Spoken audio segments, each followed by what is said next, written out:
यह किसके लिए है? वो राइटर है, लैंग्वेज और लिटरेचर के स्टूडेंट के लिए भी है, जो ग्रामर में इंटरेस्ट रखते हैं। हम सभी का कोई एक ऐसा दोस्त होता है जो हमारी ग्रामर के मिस्टेक और स्पेलिंग मिस्टेक को लेकर हमें टोकता रहता है। और ये बात भी बिल्कुल सही है कि हमें पंक्चुएशन के रूल्स को सही से फॉलो करना होगा। पंक्चुएशन में वो सभी निशानियां आती हैं जो हमें किसी लेख को बेहतर समझने में मदद करती हैं, जैसे कि पूर्ण विराम, कॉमा या ब्रैकेट्स। तो पंक्चुएशन में मास्टर होने के लिए आपको मॉडर्न ट्रेंड और उसको करेक्ट वे में कैसे यूज करें, इन दोनों के बीच में बैलेंस बनाना पड़ेगा। इस बुक में न सिर्फ हमें ये पता चलेगा कि पंक्चुएशन की हिस्ट्री क्या है, बल्कि हम ये भी जानेंगे कि इसका फ्यूचर क्या रहने वाला है। हो सकता है ये बुक पढ़ के आप भी पंक्चुएशन को लेके कोई नया ट्रेंड शुरू कर दें। इस समरी में आप जानेंगे कि पंक्चुएशन के साथ ऑब्सेशन की वजह से क्यों दो लोग कोर्ट में पहुंच गए, इमोटिकॉन्स को क्यों लगा पंक्चुएशन के न्यू फॉर्म कहते हैं, और आखिर क्यों हम हर बार रिटर्न वर्ड्स को स्पेस से सेपरेट नहीं करते। पंक्चुएशन बहुत इम्पोर्टेंट है, लेकिन जरूरी नहीं कि ये हर सेंटेंस में लगाए जाए। मान लीजिए आप कहीं जा रहे हैं और वहां पर किसी कैफे के बाहर आपने लिखा हुआ देखा, सूप ऑफ द डे।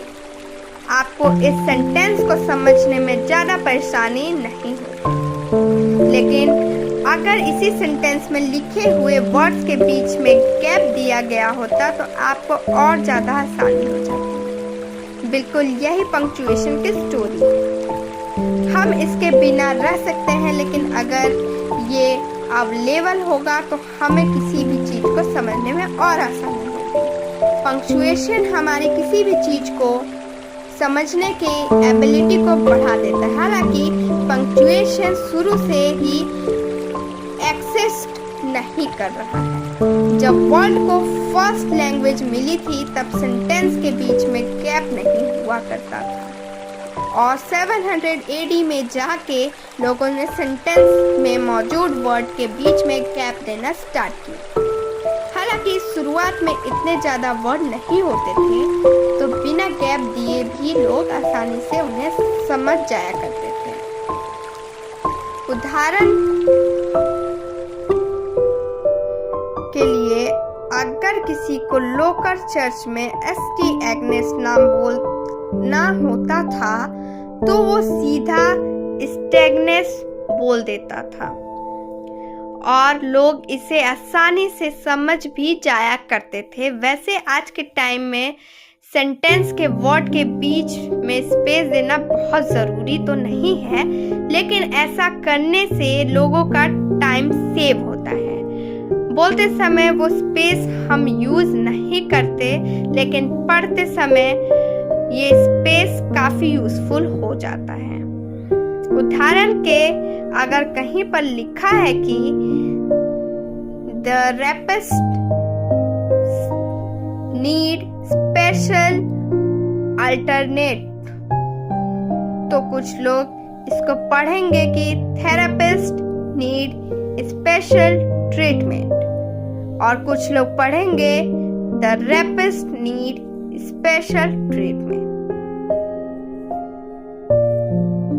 दूसरे वर्ड में कहें तो बात यह है कि अगर किसी चीज को सब लोग समझ सके तो वो बेटर रहता है। इसलिए जब हम किसी सेंटेंस को पहली बार पढ़ते हैं तो स्पेस के पास से हम उसे आसानी से समझ सकते हैं। इस तरह से पंक्चुएशन की वजह से लैंग्वेज और वो आसान हो जाती है। पंक्चुएशन की वजह से कई बार चीजों को अलग भी किया जा सकता है, जैसे कि क्वेश्चन मार्क का यूज करके हम किसी क्वेश्चन को शो कर सकते हैं, और अगर हमें कोई स्लोगन लिखना है तो हम उसे इटैलिक फॉन्ट में कर सकते हैं। ऐसा करने से लोगों को उसका असली मीनिंग समझ में आसानी से होगी। वैसे आजकल इटैलिक की जगह बोल्ड टेक्स्ट का ज्यादा यूज हो रहा है, क्योंकि कंप्यूटर स्क्रीन पर इटैलिक टेक्स्ट को रीड करने में थोड़ी परेशानी होती है। किसी एक पंक्चुएशन मार्क को भी चेंज करने से उसका इफेक्ट दूसरों पर भी पड़ता है। पिछले बहुत टाइम से लोगों के बीच हाइफन और सेमीकोलन के यूज को लेके आर्गुमेंट होती रहती है, लेकिन किसी के भी ओपिनियन से ज्यादा इम्पोर्टेंट है पंक्चुएशन। स्पेस को लार्जेस्ट डिवाइडर कहा जा सकता है, क्योंकि उनका यूज करके हम पेज और पैराग्राफ को ब्रेक कर सकते हैं। आप पेज पर मौजूद गैप देखकर भी अंदाजा लगा सकते हैं कि आप जिस पर चीज को रीड कर रहे हैं वो पोएम है या फिर कोई स्टोरी या कुछ और। स्पेस के बाद आते हैं पीरियड्स या फुल स्टॉप। पीरियड्स और फुल स्टॉप जो कि सेंटेंस को डिवाइड करते हैं, और इसके बाद आते हैं स्मॉल डिवाइडर जैसे कि सेमीकोलन, कॉमा और हाइफन। पीरियड्स काफी जरूरी होते हैं। टेलीग्राफ के टाइम में पीरियड को बकायदा स्टॉप कहकर रीड किया जाता था। इससे लोग कंफ्यूजन से बचते थे। पीरियड को पावरफुल सेपरेटर के तौर पर भी यूज किया जाता है, जैसे कि यूएसए और $6.30 में फुल स्टॉप यानी कि पीरियड का यूज इंफॉर्मेशन को सेपरेट करने के लिए किया गया है। तो इस तरह से सारे पंक्चुएशन मार्क्स आपस में एक दूसरे से कनेक्टेड होते हैं। अगर किसी को वैल्यू में कुछ भी चेंज आता है तो उसकी वजह से कभी सभी पर कुछ न कुछ इफेक्ट होता है। बात करते हैं आज के जमाने की इंस्टेंट मैसेजिंग की, जहां पर लोग पीरियड के यूज को अवॉइड कर रहे हैं। हालांकि अगर सारे सेंटेंस अलग अलग लाइन में लिखे हों और उनका अपना सेपरेट मीनिंग हो तो इन पीरियड्स की वैसे भी कोई खास नीड नहीं होती। वैसे अगर पीरियड्स का यूज सेंटेंस को डिवाइड करने के लिए जरूरी नहीं रहेगा तो जब कोई इसका यूज करेगा तो हमें लगेगा कि इसके यूज के पीछे कोई रीजन है। तो फिर कई कंटेक्स्ट में पीरियड का यूज हमें डिससैटिस्फैक्शन या फिर गुस्से के तौर पर नजर आएगा। उदाहरण के लिए अगर आपसे कोई सवाल करता है कि वेयर शुड वी मीट, तो अगर आप इसके जवाब में लिखेंगे एट द फुटबॉल फील्ड और इस सेंटेंस में आप पीरियड का यूज नहीं करेंगे तो सामने वाला समझ जाएगा कि आप क्या कहना चाह रहे हैं। लेकिन अगर आप पीरियड का यूज करके लिखेंगे एट द फुटबॉल फील्ड तो सामने वाला शायद ये मतलब निकाल सकता है कि आप उसको ये बोल रहे हैं कि तुम्हें यह बात पहले से बताई जा चुकी है।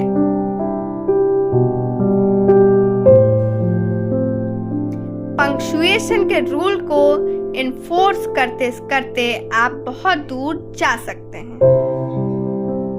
हम सभी का कोई न कोई ऐसा दोस्त जरूर होता है जो हमारी लिखी हुई चीजों में मिस्टेक निकालने का काम करता है, जैसे कि हमने कॉमा सही यूज नहीं किया या फुल स्टॉप गलत जगह लगाया। कई बार लोग पंक्चुएशन में मिस्टेक निकालते काफी दूर निकल जाते हैं। बात करते हैं दो दोस्तों की। एक दोस्त बुक सेलर था और दूसरा लेखक। ये दोनों साथ मिलकर पूरे यूनाइटेड नेशंस में घूमे ताकि ये नेशन के साइन में हुई गलतियों को सुधार सकें। इन्होंने मिस्टेक को सुधारने के लिए एक ऑर्गेनाइजेशन भी बना लिया और उसको टाइपो इरेडिकेशन एडवांसमेंट लीग नाम दिया। उनको पूरा ट्रेवल करने में एक सवाल का टाइम लगा। उन्होंने अपनी इसी जर्नी में देखा कि जो सबसे कॉमन मिस्टेक थी वो भी ऑब्स्ट्रोप्स्की उन्होंने अपने साथ मार्कर और चौक भी ली हुई थी। एपोस्ट्रोफिस, जिससे इन्हें जहां भी मिस्टेक दिखे वो उसे सही कर सके। अपनी ट्रिप के टाइम उन्होंने ग्रैंड कैनियन के व्यू पॉइंट पर मौजूद एक चॉकबोर्ड साइन पर एपोस्ट्रोफिस को गलत यूज नोटिस किया और उसको सही कर दिया। और जब वो ट्रिप खत्म करके घर पहुंचे तो उनको नेशनल पार्क सर्विस की तरफ से एक लेटर मिला। उसमें लिखा था कि उन्होंने एक हिस्टोरिक साइन में छेड़खानी की है।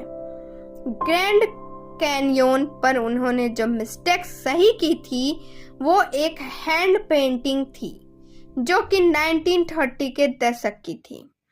ये केस कोर्ट तक चला गया। हालांकि जज ने इन दोनों पर $3000 का फाइन लगाया, क्योंकि जज को लगा कि अगर इनको पता होता कि वो हिस्टोरिक साइन है तो ये लोग उससे छेड़खानी न करते। और जज ने उनको ये भी वार्निंग दी कि वो आगे से किसी ऐसे मिस्टेक को ठीक नहीं करेंगे।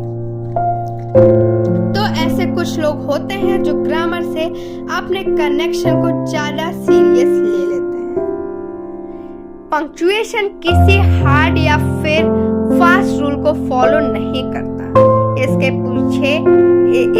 कुछ एक्सेप्शन भी होते हैं।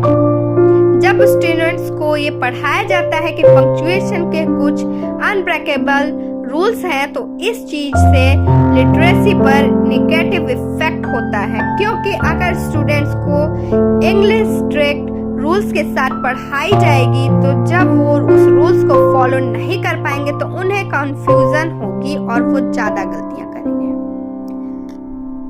उदाहरण के लिए बात करते हैं एपोस्ट्रोफिस की। हमें शुरू से ही बताया जाता है कि एपोस्ट्रोफिस किसी भी वर्ड में एस से पहले लगता है, जैसे कि डैड इज स्कूल इक्विपमेंट। लेकिन कई ऐसे वर्ड्स भी हैं जैसे कि इट्स और हर्स, जहां पर इस रूल का एक्सेप्शन हो जाता है। तो इस चीज से स्टूडेंट्स कंफ्यूजन होंगे और फिर मिस्टेक करने के चांस बढ़ जाएंगे। और कुछ रूल्स ऐसे भी होते हैं जो थ्योरी में तो ठीक नजर आते हैं लेकिन प्रैक्टिकली वर्क नहीं करते। इंग्लिश बैंक लॉयड्स के नाम के पीछे की स्टोरी इस बात के लिए परफेक्ट उदाहरण है। इस बैंक का फॉर्मेशन 1765 में 4 कलीग्स ने मिलकर किया था। उनमें से 2 का नाम लॉयड था। 100 साल बाद बैंक का नाम लॉयड एंड कंपनी से चेंज करके लॉयड्स बैंकिंग कंपनी कर दिया। इंटरनेट ने पंक्चुएशन को यूज करने के बहुत से नए तरीके ढूंढ निकाले। हमें लगता है कि किसी भी मैसेज को सेंड करते टाइम एंड में स्माइली एंड करने से वो हैप्पीनेस शो करता है। तो हो सकता है हम सही हों, लेकिन ये सब इतना सिंपल नहीं है जितना हम सोचते हैं। कभी कभी ये सब चीजें कंफ्यूजन क्रिएट कर देती हैं, क्योंकि कोई समझ ही नहीं पाता कि हम हैप्पीनेस शो कर रहे हैं या फिर सार्काज्म। लेकिन एक बात तो बिल्कुल क्लियर है कि फॉर्मल और इनफॉर्मल लैंग्वेज में काफी डिफरेंस है और आजकल की जनरेशन इस बात को अच्छे से समझती है। तो अगर आपसे कोई कहता है कि टेक्सटिंग की वजह से न्यू जनरेशन की कम्युनिकेशन स्किल खराब हो रही है, तो ऐसा बिल्कुल नहीं है। लैंग्वेज और पंक्चुएशन के डिफरेंट स्टाइल अलग अलग कंटेक्स्ट में यूज होते हैं। हालांकि आजकल के बच्चे जल्दी में कभी स्कूल के ऐसे में भी टेक्सटिंग वाला लैंग्वेज या कहें शॉर्ट फॉर्म यूज कर लेते हैं। कुछ सोशल ग्रुप्स ने इमोटिकॉन्स को पूरी तरह से टिच कर दिया है। एक बार लेखक ने एक स्कूल विजिट किया और जहां उन्होंने बच्चों के और स्कूल मैनेजमेंट के ऑनलाइन इंटरेक्शन के प्रिंट आउट देखे। किसी भी प्रिंट आउट में ये देखने को नहीं मिला कि कन्वर्सेशन के दौरान बच्चों ने इमोटिकॉन का यूज किया। बच्चों का कहना था कि अब इमोटिकॉन्स उन्हें स्कूल नहीं लगते हैं और वो अब आउट ऑफ फैशन हो चुके हैं। टेक्नोलॉजी की वजह से पंक्चुएशन में कुछ और भी तरह के चेंज आए हैं। कंप्यूटर प्रोग्रामिंग और कोडिंग लैंग्वेज में पंक्चुएशन मार्क्स का अलग यूज होता है। स्लैश का यूज इसका एक अच्छा उदाहरण है। स्लैश शुरुआत में लाइन ब्रेक करने के लिए यूज होता था। मैथ्स में इसका यूज फंक्शन में होता था, लेकिन 1980 के बाद से स्लैश को लोग एक डिवाइडर की तरह देखते हैं, जिसका यूज कंप्यूटर में सेव किसी फाइल को लोकेशन शो करने में होता है। एपोस्ट्रोफिस जैसे पंक्चुएशन मार्क का यूज भी कंप्यूटर की वजह से काफी चेंज हो गया है। सारांश, पंक्चुएशन रिटन लैंग्वेज को समझने में और उसको क्रिएटिव इफेक्ट प्रोवाइड करने में हेल्पफुल होता है। कुछ लोग पंक्चुएशन के यूज को लेके काफी स्ट्रिक्ट रहते हैं और कुछ लोग जिन्हें उनके यूज के बारे में अच्छी नॉलेज है वो जानते हैं कि रूल्स ब्रेक किए जा सकते हैं। क्या करें? पंक्चुएशन के इम्पोर्टेंस को 2 आसान एक्सरसाइज से आप समझ सकते हैं। एक बार ट्राई करिए कि किसी टेक्स्ट को बिना पंक्चुएशन मार्क्स का यूज किए बिना पढ़िए या फिर किसी और से रीड करवाइए। इससे आपको पंक्चुएशन की इम्पोर्टेंस समझ में आ जाएगी। और अगर किसी को पंक्चुएशन के मार्क का मीनिंग समझना हो तो उसको किसी टेक्स्ट से मौजूद 2 मार्क्स को रिप्लेस करके समझाइए कि किस तरह सिर्फ पंक्चुएशन मार्क्स को रिप्लेस करने से टेक्स्ट का मीनिंग ही चेंज हो जाता है। आज के लिए बस इतना ही। Thank you, bye bye, take care.